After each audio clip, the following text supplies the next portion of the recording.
Anyone who's ever driven a Panamera will immediately know what we mean when we say it's the sports car in its segment. As designers, of course, our job is to visualize precisely that. And that brings us back to the proportions of the vehicle within this class. The lowest vehicle, the widest vehicle. Small details such as the shoulder above the rear wheels, the fact that the passenger cabin tapers off towards the rear. In other words, all the design elements we know from classical sports cars have been transferred to this vehicle. That immediately produces the visual message, despite the size of the vehicle. I am the sports car in this segment. We had a very clear direction in mind and an idea. We wanted to infuse the car with even more Porsche DNA. In other words, it was to become a little bit flatter and sportier.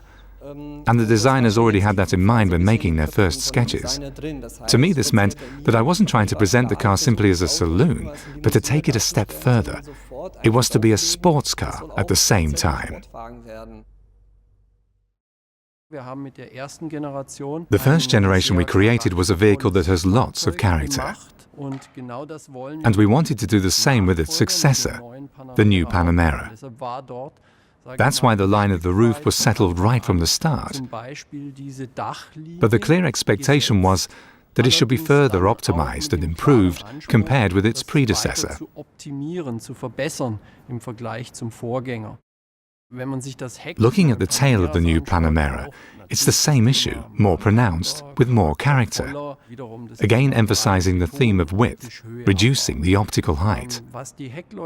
Looking at the taillights in detail, we'd started to pursue a certain philosophy with the Macan. We wanted to give the taillight a three-dimensionality, an actual architecture. And now we're combining that with the idea that the two outer taillights should blend together and create a home for the Porsche badge.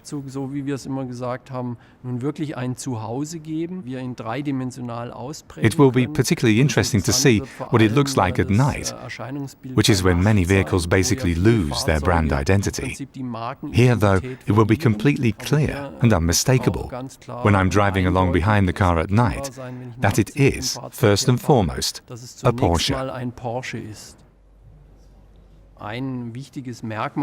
An important feature of the interior is again the emphasis on breadth, and that we actually want a slim-looking information panel. To me personally, the real highlight of this vehicle is the wide screen, which is completely integrated into the surface.